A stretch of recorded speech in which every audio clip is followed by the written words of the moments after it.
Well, good afternoon, everyone, and thank you very much for ADB, ADBI, and MISI for inviting me. I think one of the coincidences of me being here is that, in fact, this week I'm in Malaysia, but I'm a visiting professor at another university, which is not very far from here, which is BTrans UiTM Mara. So anyway, it just gives me the opportunity to come and visit a campus which is quite near. So a bit about myself. Like Yoni said, we were contemporaries. We studied at Cardiff University together, and I graduated in 2001 and came back to Thailand. A lot of my experiences has been working on policy issues of late related to trade facilitation, logistics policy development, and currently I'm doing some projects also in Indonesia for the World Bank in terms of how to help improve the logistics system there. But from the title of the presentation today, I will talk a bit about ASEAN. I will talk a bit about ASEAN regional integration. And sometimes I feel a bit strange because there's a representative from the ASEAN Secretariat here. I've also worked quite a bit with the ASEAN Secretariat, and I've been involved with a number of their activities. Yes, please. So in terms of the agenda, I want to do things a bit differently, in the sense that when I received my brief in terms of what I should talk about, I basically received 4 questions. The first question was this: how important are regional infrastructure connectivity and corridors in facilitating global value chains? Second one, what are the opportunities and challenges in building regional infrastructures and corridors? Third question, who should take a lead role in such initiatives, and how will the AEC support regional connectivity and logistics for JVC? So for me, trying to answer this question is basically my presentation. I will try to answer this question, and then we'll summarize by checking if I have been able to answer these questions. The first thing is, before I go into answering the question, I have a bit of a problem in terms of the terminology of global value chain. Maybe because I come from the logistics field, and traditionally we use the term, logistics, we use the term supply chain management. We don't really use the term, or I don't really use that term, global value chain very much, because for me it has a different meaning. I think about porters, the value chain, and all these things. There seems still to be some confusion, and maybe more work is needed so that we clarify exactly what we are doing. So from my perspective, and I use this word, from my perspective, when people talk to me about global value chain, sometimes I struggle a bit, and I feel more comfortable talking about the supply chain. Okay, next please. So when I say I feel more comfortable in talking about the supply chain, it's because I've done some literature review a bit, and then I've tried to establish some sort of typology so that I don't get myself confused in terms of what am I trying to talk about. And if you look at this particular table, this is how I have tried to look at international trade and this relationship between supply chain, value chain. So at the first level here is what I call international logistics. When I talk about international logistics, it's mostly thinking about import and export. And the main drivers there are the Incoterms. The FOB, CIF, DDU, DDP. Because these Incoterms are in fact the main drivers for international logistics. It basically tells to the seller, for example, what kind of what does he need to do in terms of the transport arrangement or the insurance arrangement. And if we refer back to the case a few moments ago about fishery, I found it fascinating. It's very different from what I do. But if I think about if I'm a small-scale fisherman and I want to export to a foreign country, there's no way I'm going to export under a term like CIF or DDP. I do not have control over the transport chain at all, because this will be controlled by the buyers themselves. So they will prefer to buy like free on board or maybe ex-factory.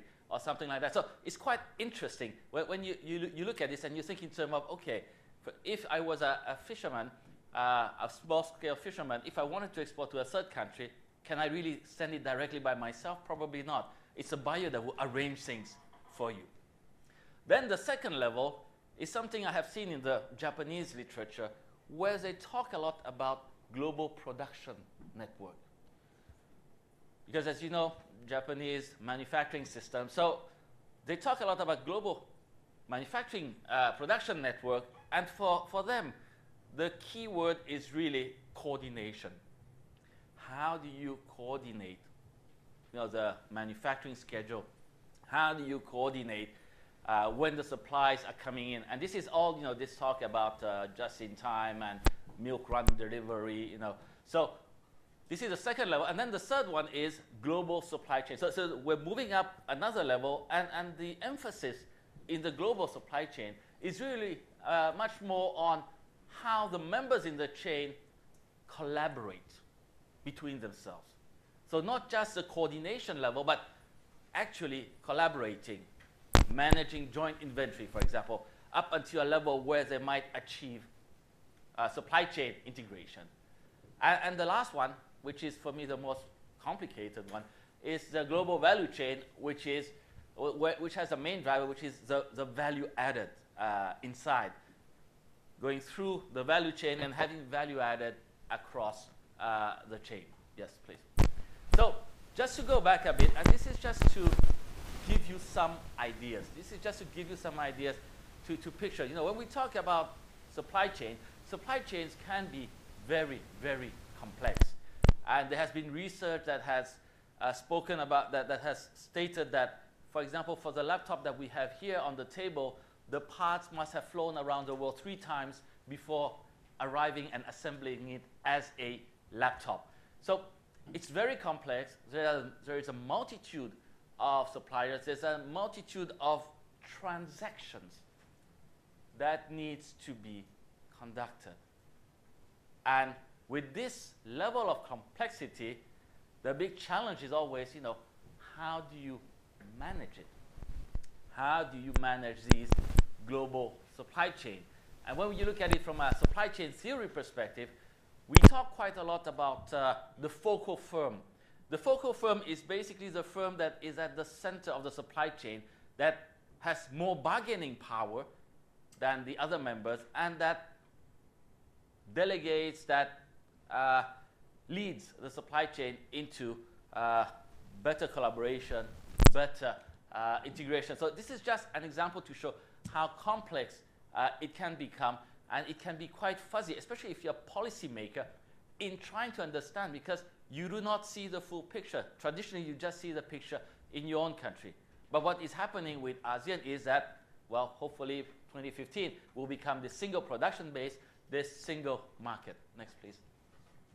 So here is just an illustration again, and these are from the Japanese. So they're looking at it from a production network perspective, and they really just wanted to highlight this difference between, if you look at production networks in North America, where in North America, in fact, what happened is you have in the south of the US, Mexico, and they have what they call the maquiladoras, where the American industries take advantage of lower labor costs and also take advantage of geographical proximity, so that they have like more responsive supply chain.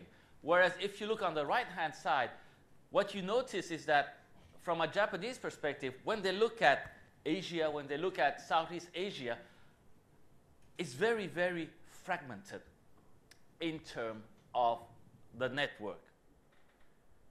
But everything is in fact decided based upon the strategies that have been developed at the headquarters themselves. So this, again, I think shows that depending on the geographical location where you are at, how the supply chain looks like can be quite different.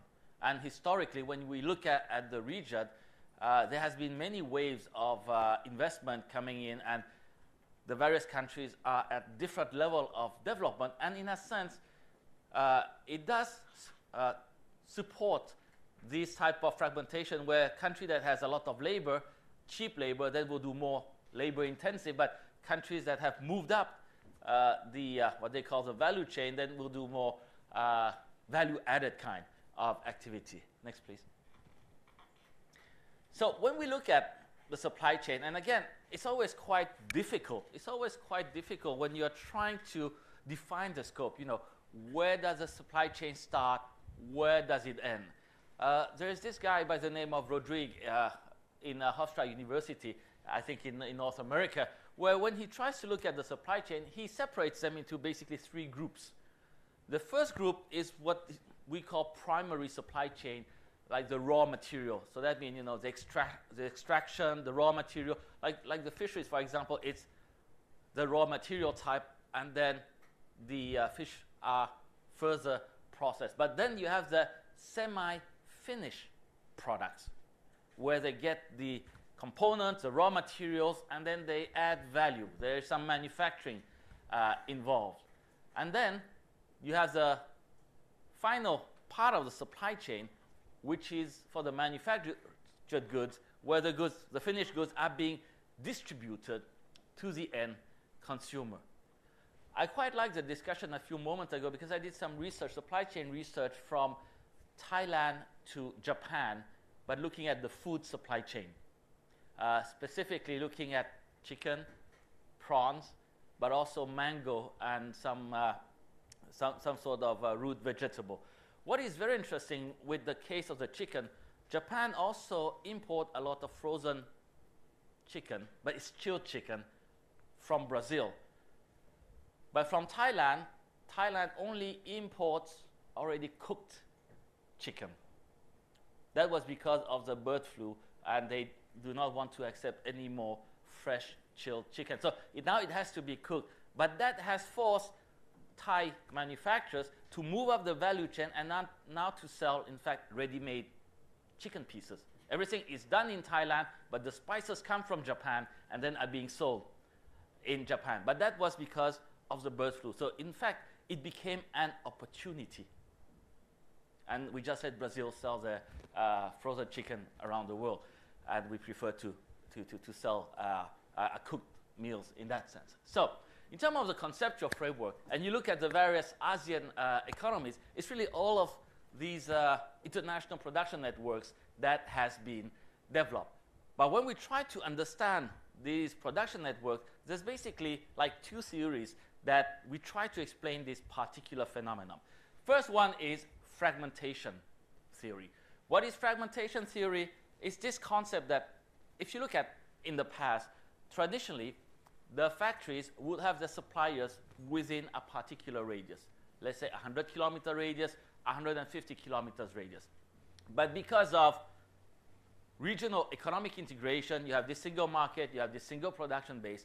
What happened is that, in fact, you break down the suppliers and make them go even further away. And this is where you look into new economic geography because it relates to the location. Next, please. So this is just a conceptual idea if you look at fragmentation. Before fragmentation, when you look at this picture, I want you to think about the Toyota city in Japan. It's basically one city with the assembly plants, and then it has a supplier in the vicinity of the city. But after fragmentation, what happened is that all of these suppliers are taken away, and they are being moved to other locations for reason of comparative advantage. But there is a condition attached if you want to be able to fragment. And that is the SL here. SL here means the service linkages. Service linkages, it's another term that we use to reflect the logistics capability. You need to have a reliable logistics network. On time, cost efficient, goods are not damaged in between. So all of these will enable the fragmentation to occur. Next, please. So if you look at Southeast Asia, East Asia, what you notice already in the region is that there are already a number of industrial agglomerations that exist. You have in Thailand, you have in Malaysia, you have in Indonesia, Singapore. the Philippines, southern China, in India. So in many places in the region, if you look at it from a manufacturing perspective, there are already a number of industrial agglomeration. Next, please. But just to show you an example of what I was talking to you about related to fragmentation, this is a case of Thailand, right? Thailand is one of the biggest, is the biggest automotive exporter in Southeast Asia. I think we've just passed the 1 million export unit, especially for the pickup trucks. What you notice here in this area, this is what we call the eastern seaboard. And all the little dots that you see are industrial estates. These are industrial estates. But the assembly plants are in fact located around this area. Assembly plants are located around this area. And within a vicinity of a radius of 100 kilometers, more than 80% of the suppliers are located around there. So it's very, very concentrated. It's very concentrated. All the suppliers are located around there. So the big question is this, is that if we go into this regional economic integration, according to the fragmentation theory, what will happen to these suppliers? They will start to move out. Further away inland into Thailand, and maybe even further away into neighboring countries, like in Cambodia, like in Laos, like in Myanmar. So this is a key challenge, because in order for these supplier factories to move away, what do you need? What do you need? One, you need the infrastructure. You need the road. You need the facilities. Two, what do you need? You need to have the institutional environment that facilitate, the border crossing. Currently, the weakest link that we have in ASEAN actually is the border crossing. How you go across the border. It's so complicated, even though we have been in this free trade agreement since 1992. But it's always very problematic. And many people say, how come we can't be like Europe, where you can just drive through? Well, we have other issues to consider. Security issue, drug, all these things. So it becomes quite problematic in the sense that, yes, the objective is to become the single market, the single production base in ASEAN, but there's still national interest, and maybe that also helps to answer the question that was asked from my colleagues from the Philippines. National interest is always very, very important. And it's a challenge from a regional perspective, because sometimes the regional interest is not the national, or it's not the first interest from a national perspective. I have seen this with some examples from Vietnam, in fact, related to linking by train Ho Chi Minh City to Phnom Penh, because there's a missing link of about 200 kilometers. I remember talking with the Vietnamese railway. They say it's important, but our budget is not sufficient to do that. We have to focus on rehabilitating our own national railway first. So these are some of the challenges that we are being faced with from a regional perspective when we try to create the environment to further help expand these type of regional supply chain. Yes. So this, again, is taken from a survey by the Japanese. What I like a lot with the Japanese is that it's very, very detailed what they do. And here it's they were asking questions to the Japanese firms that invested in ASEAN countries, where do you buy, your parts? So they say, okay, 39%, 40% from the host country, that means where they are established, about 11% from the rest of ASEAN, and then 37% from Japan. So still, there's still a very big part that comes from the mother countries. But what is very interesting is this, it's the nationality of the firm that they procure. So it's almost half and half between Japanese and local. And this is where it's interesting if you look at it from an SME perspective and wanting to plug into the what you call the value chain, is that you need to be able to meet the requirements of these buyers in order to be able to link in. Right. So another interesting insight that can be derived from the Japanese is this also, is that if you were a firm and you needed to get access to information related to the market that you want to sell, related to new rules and regulations. What is very interesting is that most of the time, yes, majority it's from internal resources and then with the linkages with their business partners. They don't use a lot of academic support, and this is also something that is missing in the region. They don't use a lot of us, and probably we need to do more so that they use a lot more of us in terms of thinking ahead. But public support for these multinational, for these joint ventures, is only about 28%. But if you look at the next slide, it's almost similar. But the difference is here. If you are a local firm, you tend to rely more. Sorry, if you go up, yes, yeah, sorry. You tend to rely more on your national governments. Here, you tend to rely more on, oh, it doesn't work, okay. The public support here, you tend to rely more on your national government if you are a local firm. And this is where you have this very important interaction. Because the private sector will come and see you guys as policymakers and say, okay, what shall we do? How can we sell into this market? And there are many models. Thailand has been quite successful in developing this export promotion. But I would say if you compare to the Japanese model, where they basically take the small and medium enterprise and help them in their implementation in the host country up to the setting up of the company, I think there's quite a large variation in terms of what can be done. But from a local perspective, yes, public support is very important. Next, please. So this slide that you see, this messy slide that you see, is in fact the master plan on ASEAN connectivity. Some of you may be aware, on the 31st of December 2015, ASEAN will become a single market, a single production base. That is like the objective.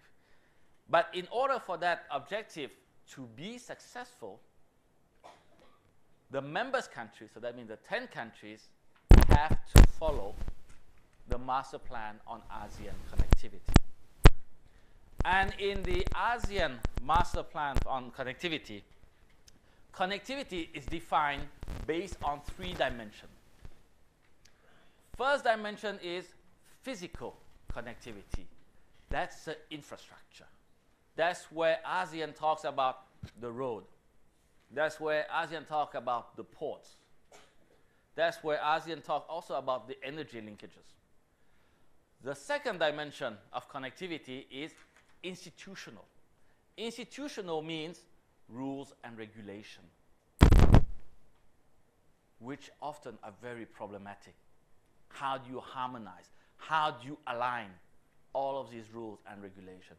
And the third one is people-to-people connectivity.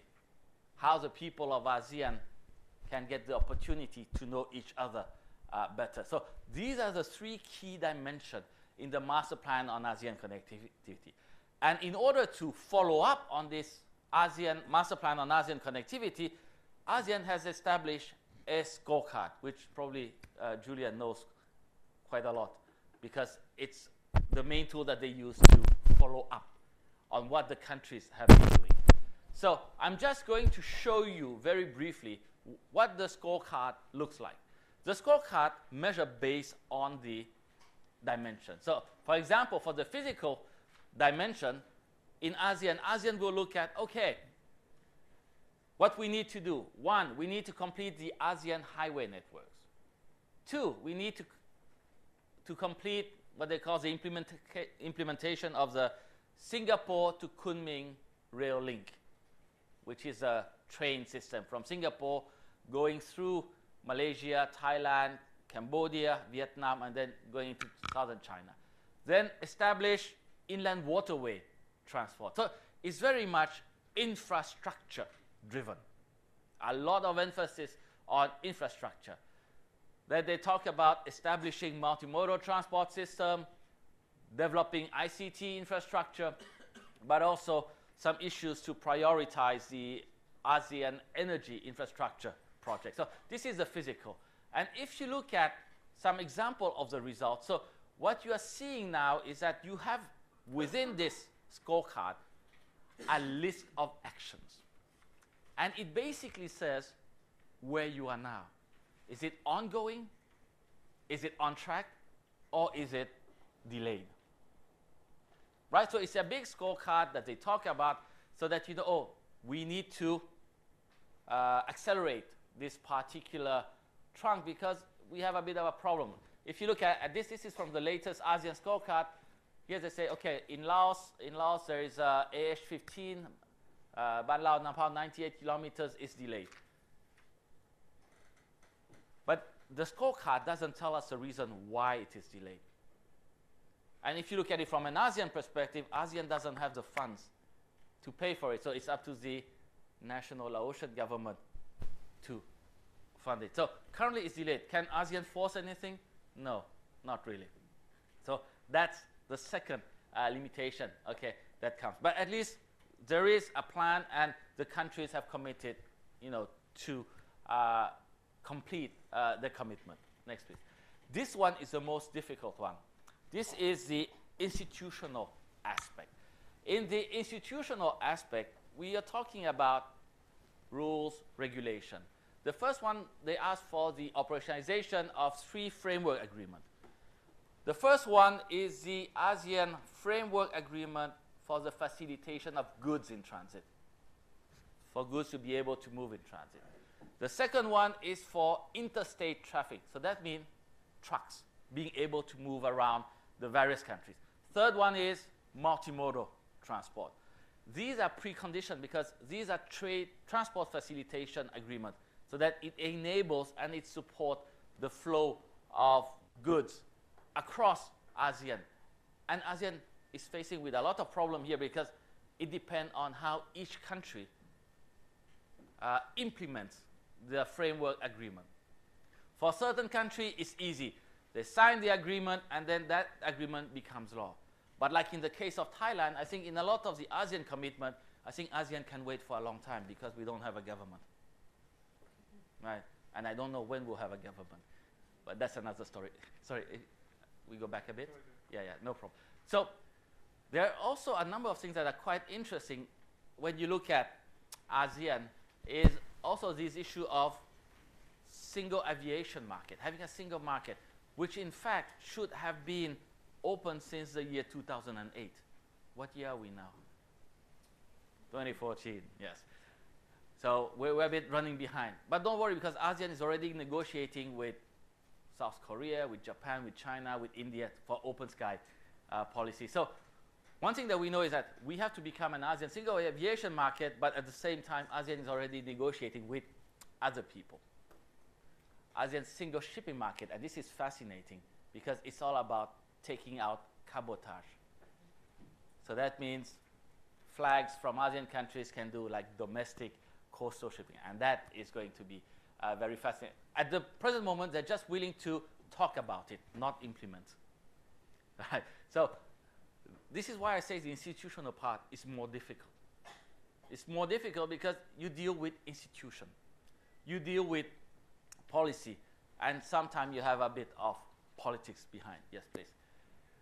For the people-to-people side, I think it's a lot easier. Promote deeper intra-ASEAN social and cultural understanding. Let the people of ASEAN know each other better. I would say it's easier, but in reality, you have to look because you have continental, or what we call mainland Southeast Asia, and then maritime Southeast Asia. And the interaction, in fact, between the people on the mainland Southeast Asia and maritime, not that much.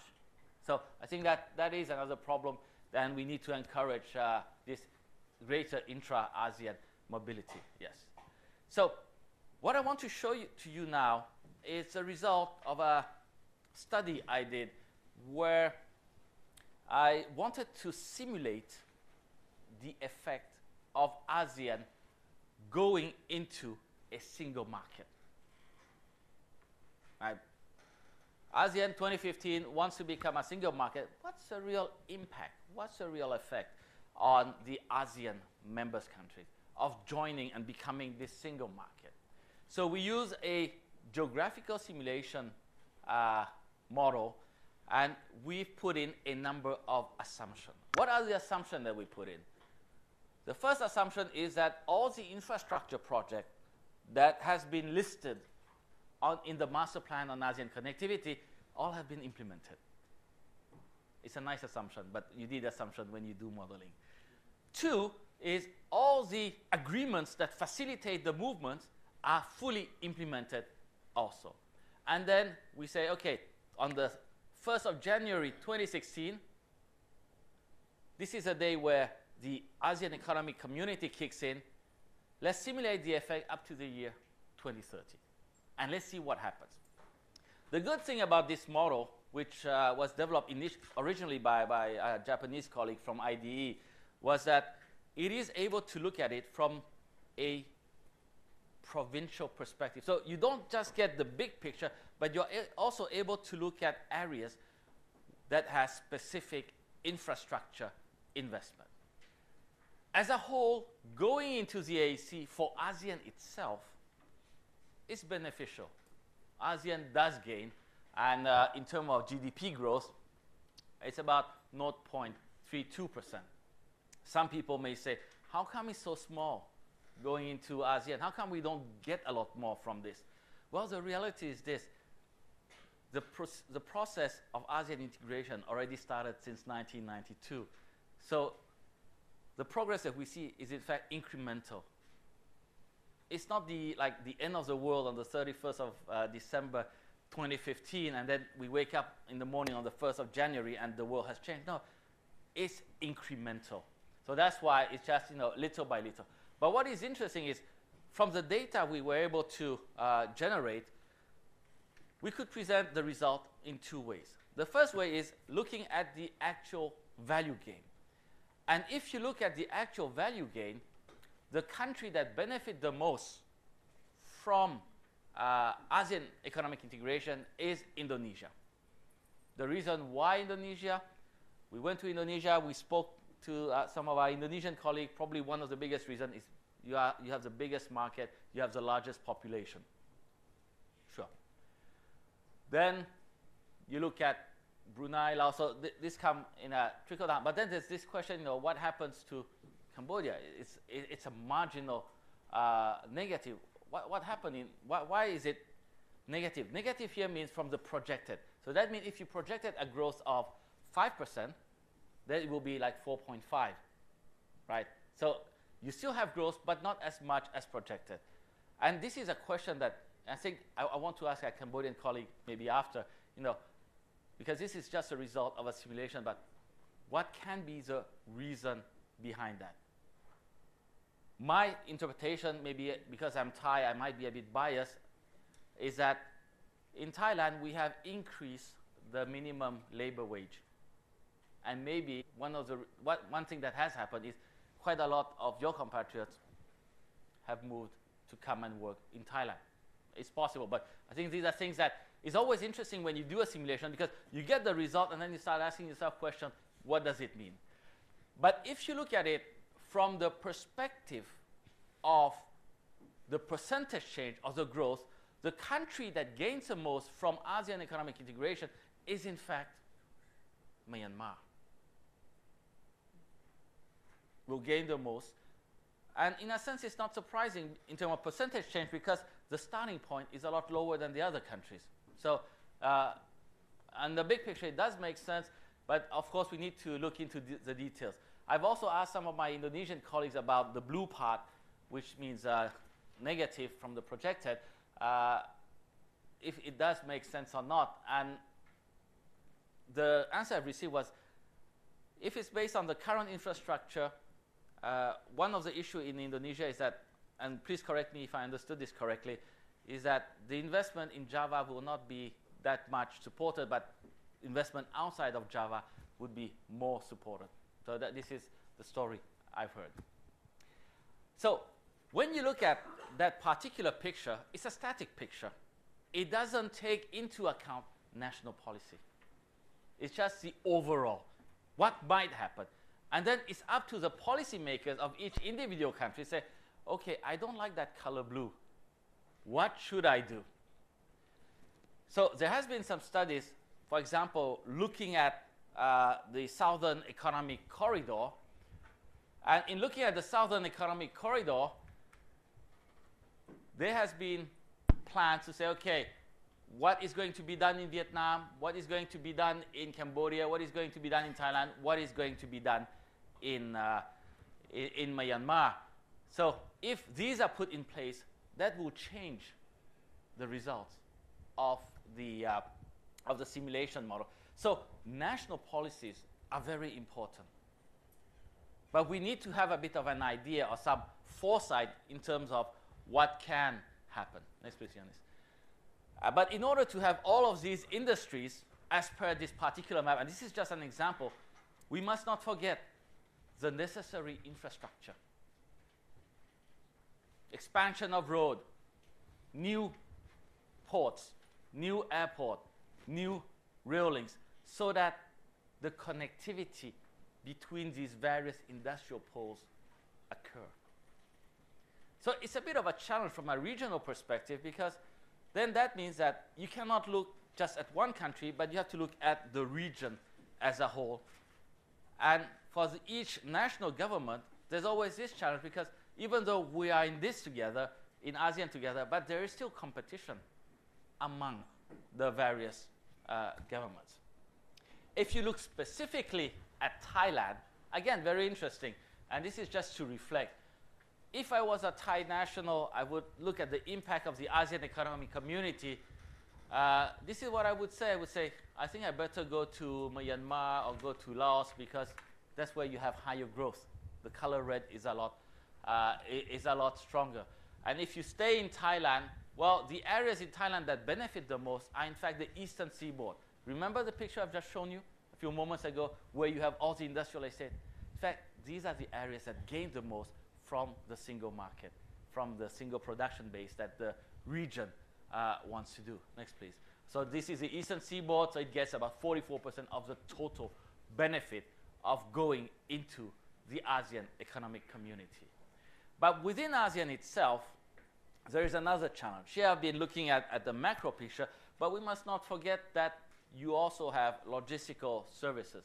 And one of the key challenges is that these logistical services needs to be liberalized. What do you notice when you look at the dates? Air freight, 2008. Scheduled passenger, 2008. Then maritime freight transportation, 2013. And then the rest, 2013. Only international rail freight and international road freight transport, 2015. We have a bit of a problem here, is that, well, we haven't arrived 2015 yet, but for those in 2013 that are supposed to be open, currently they're still not open yet. That's a challenge. That's a challenge in terms of our institution. But are they going to be open? Yes. But it's just a question of all the countries being able to implement. Some countries it's a lot easier. Some countries it's a lot more difficult. So that, again, is a big challenge. So when we look in terms of the global supply chain, the regional supply chain, the challenge is this.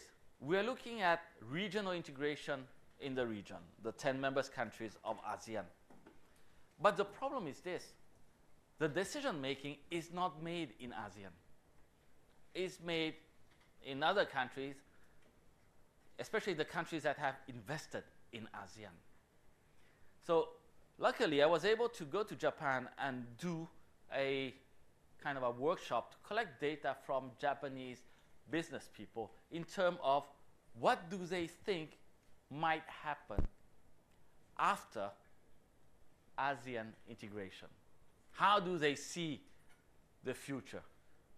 Will it affect the supply chain? Next. So we've looked at from an industry perspective, and here in this case, it's the automotive. What is very interesting in the automotive is currently number one, of course, is Thailand, followed by Indonesia. But what we see from the response from the questionnaire, we've asked them about the attractiveness.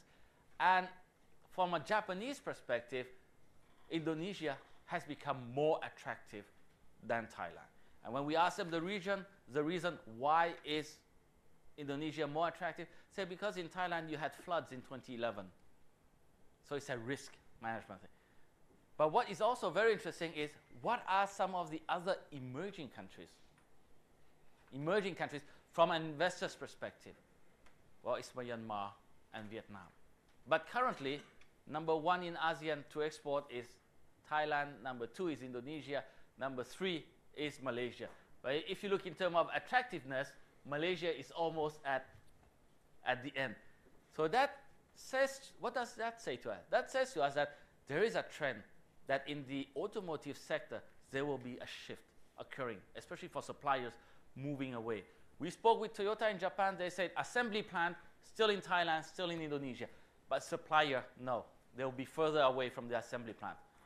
In Myanmar, in Cambodia, in Laos, in Vietnam, so on and so forth. Next, please. Yep. For the textile and clothing, again, Indonesia, Thailand, and Vietnam, we are the major exporter at the moment, but we are not the most attractive. Maybe it's a bit like, you know, you had a girlfriend for a long time, and after a while, you get used to it. I'm sorry to say this.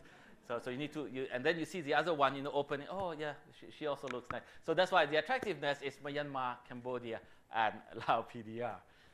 So it is essential, you know, when we look at what is happening.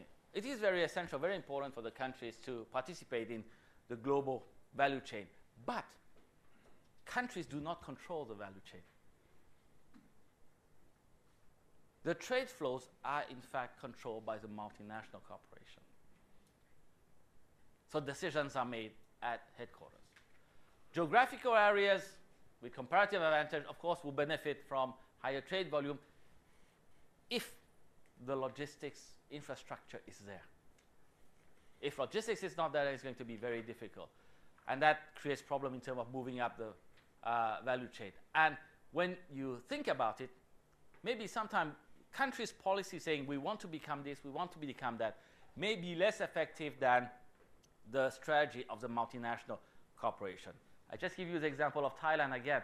In Thailand, we have, I think, a number of things we want to become. I don't know if you heard about it. We want to become kitchen of the world in Thailand. We want to become Detroit of Asia. We want to become World Health Capital. We want to become tourism hub. You know, we want to become everything. But that's country policy.